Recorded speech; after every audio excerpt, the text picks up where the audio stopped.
সামনে যত দাদা দিদি বাবা তুল্য মানুষের আছে প্রত্যেককে আমার শুভেচ্ছা ভালোবাসা এবং অসংখ্য প্রণাম। আপনাদের কাছে খুবই দু চারটে কথা বলবো।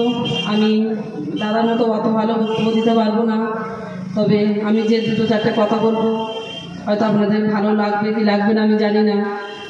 আমি সামান্য একটা সন্দেশখালীর একজন গ্রাম্য ঘরের গরিব ঘরের মেয়ে, তাই অত ভালো রাজনীতি হিসেবে বক্তব্য দিতে পারবো না। যতটুকু বলবো আপনাদের ভালো লাগতেও পারে নাও লাগতেও পারে, ক্ষমা করবেন। এই রাজনীতি করা অভিজ্ঞতা ছিল না, কিন্তু আজকের আপনাদের সামনে মাননীয় প্রধানমন্ত্রীর আশীর্বাদে আজকের আপনাদের সামনে তার একটু হলেও অভিজ্ঞতা হচ্ছে। তাই আজকের যে সন্দেশখালী আন্দোলন থেকে উঠে আসা আজকের এই সন্দেশখালীর মা বোনেদের হয়ে আজকের মা বোনেদের মুখ হিসেবে আমাকে আজকের মাননীয় প্রধানমন্ত্রী আজকের এই বসিরহাট লোকসভা পরের বোনটিকে প্রার্থী করেছেন মাননীয় প্রধানমন্ত্রী। আজকের যে জায়গায় দাঁড়িয়ে আমাদের মুখ্যমন্ত্রী ম্যাডামের যে জায়গাটা আমাদের দেওয়ার দরকার ছিলেন সেটা আজকের মুখ্যমন্ত্রী ম্যাডাম আমাদেরকে দেননি, দিয়েছেন মাননীয় প্রধানমন্ত্রীজি।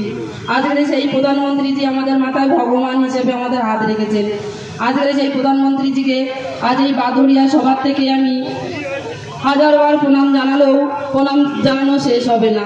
আজকের আপনাদের আশীর্বাদে প্রধানমন্ত্রীজির সাথে সাথে আপনাদের আশীর্বাদও আজকের আমার মাথার উপরে আছে। তাই আমি আপনাদের কাছে একটাই কথা বলবো, আজকের এই ছোট বোনটা আপনাদের কাছে আসতে পেরেছে, আপনাদের থেকে আশীর্বাদ নিতে পারছে, আর আপনাদের সহযোগিতায় এই বসিরহাট লোকসভার প্রার্থী হয়ে আজকের আপনাদের কাছে যে বক্তব্য দিতে পারছে। পদ্মফুল চিহ্নে ভোট দিন, বিজেপিকে জয়ী করুন।